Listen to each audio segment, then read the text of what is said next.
във връзка с това, което обаче виждам като предложение, не ми направи добро впечатление, че сумата, която е отделена за еднократните социални помощи, е леко завишена, но тя е недостатъчна на фона на това, което ние гласувахме в рамките на комисията в миналия месец, социалната комисия, и това, което гласува, разбира се, Общински съвет. И когато приспаднем тези 50 хиляди като обща сума, свързана с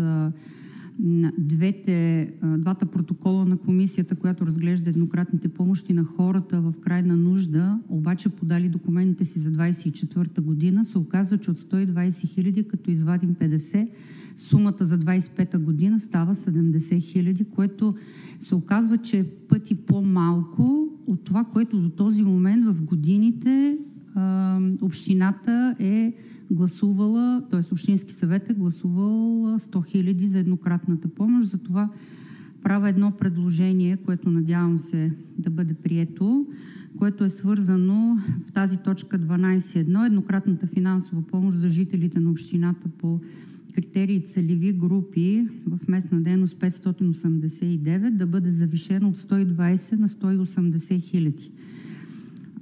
По този начин, приспадайки тези 50 хиляди, които ние гласувахме вече до март месец за хората подали за 24-та година, реално ще се получи тогава, в този случай, 120 хиляди реални, които са за гражданите на Благоевград в нужда за 2025 година.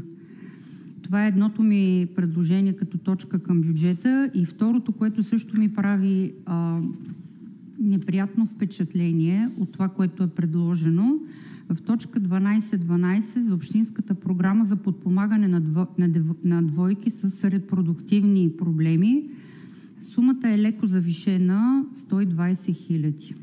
Предлагам тя да стане 150. От гледна точка на това, че това е общинска програма, целта на която е наистина благородна и ние като общество, осъзнало този демографски проблем, е жизнено важно да търсим варианти за решението му, като примерно тази общинска програма, и сумата не е прекалено голяма, но това е вид отношение към тези хора, които са поели кръста да се борят за това да имат рожба и общината по някакъв начин да им помогне. Така че това е предложението ми, което входирам официално. Сумата за еднократна помощ да бъде 180 хиляди, за да бъде реално, като се подвади от нея това, което гласувахме до този момент за миналата година, но пък реално от бюджета за 25-та година. И второто нещо е едно отношение към хората, свързани с тези репродуктивни проблеми, леко завишаване на тази сума, тъй като всичко останало, което е изборено в това предложение, спортни клубове, културна програма и всичко останало, което е много хубаво, но не за крайно нуждаещите се.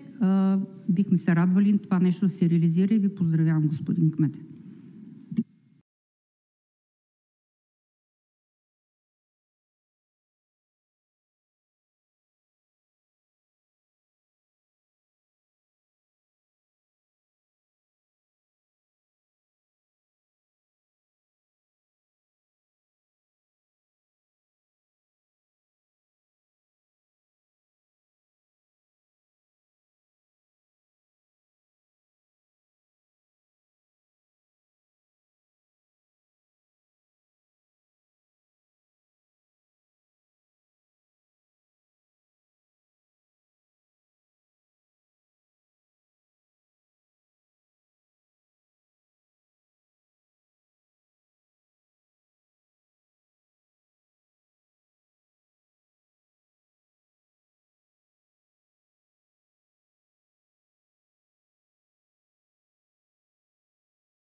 За сесията ще имам готовност откъде да ви предложа.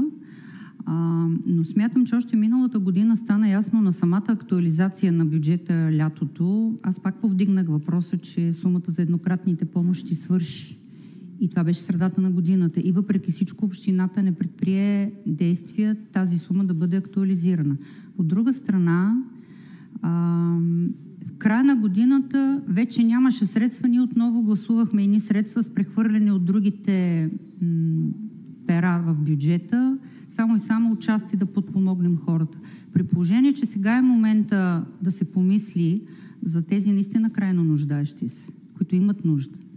Защото на мен ми е много лесно в момента да погледна по бюджета и там, където почти двойно увеличено, почти двойно и то за немалко суми, нали? За над 400 хиляди, примерно при Дюш, почти във всичко, за което това е радостно наистина, а от друга страна да оставиме хората, които са в крайна нужда. Ама наистина в крайна нужда и където буквално колегите, които участват в тази комисия, знаят за какви елементарни неща, които са обаче свързани с ежедневието на гражданите на Благоевград, обърнали се за тази помощ, мисля, че могат да се намерят тези средства. Вчера, като член на Комисия социални политики, направих едно предложение, което сега искам да го предложа отново и на Комисия образование и култура във връзка с заложени средства за 25-та година за еднократните финансова помощ и за процедурите инвитро. Малка промяна търпи това предложение от вчера, тъй като имаше забележка, че не съм уточнила откъде могат да се вземат средствата от това, което е предложила общинска администрация. Така че направила съм го това и ще ви го предложа на вашето внимание за гласуване. Какъв е мотива ми за това предложение? Тъй като еднократните финансови помощи поредни години общината предлага да са в размер на 100 хиляди лева.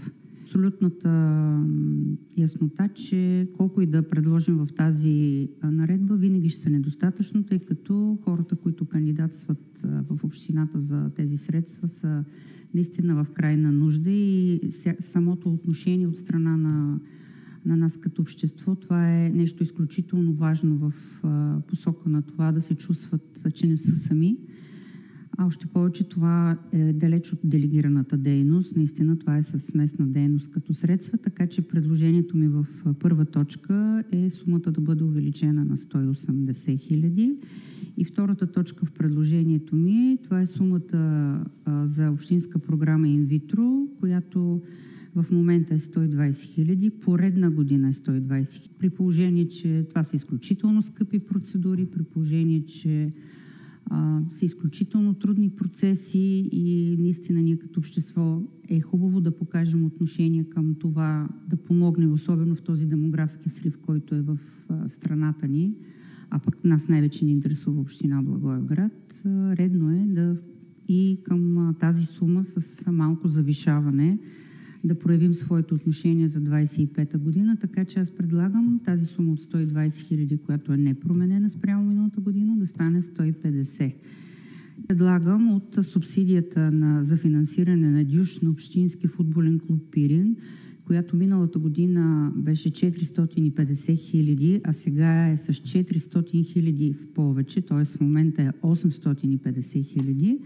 Реално оттам да се вземат тези средства, като тук изобщо нямам желание да противопоставям спортния клуб и децата, които участват в него. Просто когато се търси вариант и нуждите са толкова по-сериозни в посока на помощ на хората, които са в крайна нужда, пред това децата да спортуват към футболния клуб Пирин, мисля, че всеки един от нас би избрал това да помогнем на тези хора, а още повече сумата за двете ми предложения общо 90 хиляди.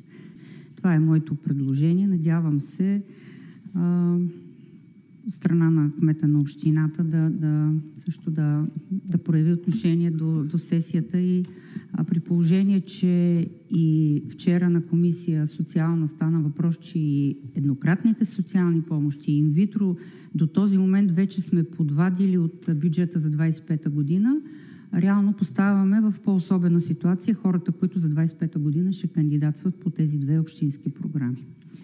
По отношение на предложението от комисията което беше изчетено току-що по образование, нали така? По комисията по образование имахме дълги дебати, включително в тази комисия по тази тема и в другите комисии.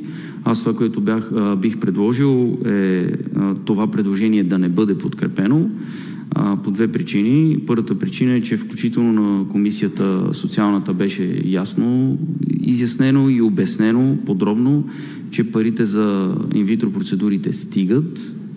Това беше потвърдено както от администрацията, така и от общинските съветници, които участват в комисията, и те са наясно с това.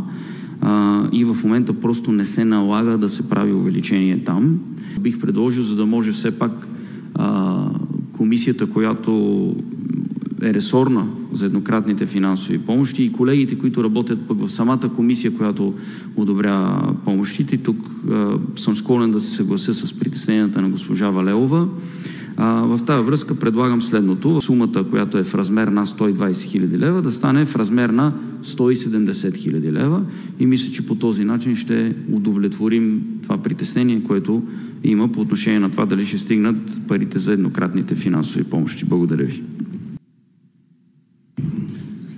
Господин Байкушев, аз искрено ви благодаря, че сте взели в предвид притесненията на членовете на Комисия образование и култура. Искам само да добавя, че това предложение тръгна първо от Комисия социална, която е ресорната за тези еднократни социални помощи, но бе подкрепена и Комисия образование. И се радвам, че наистина сте разбрали и провеждате философията на социалната политика да бъдем в помощ на уязвимите граждани в Благоевград, които наистина имат нужда от нашата подкрепа. Така че ако към датата, в която стигне актуализацията на бюджета, имаме информация, че тази сума започва да свършва, със сигурност ще реагираме, както и миналата година, за това тя да бъде променена. Но аз ви благодаря за това, че сте взели в предвид нашето предложение.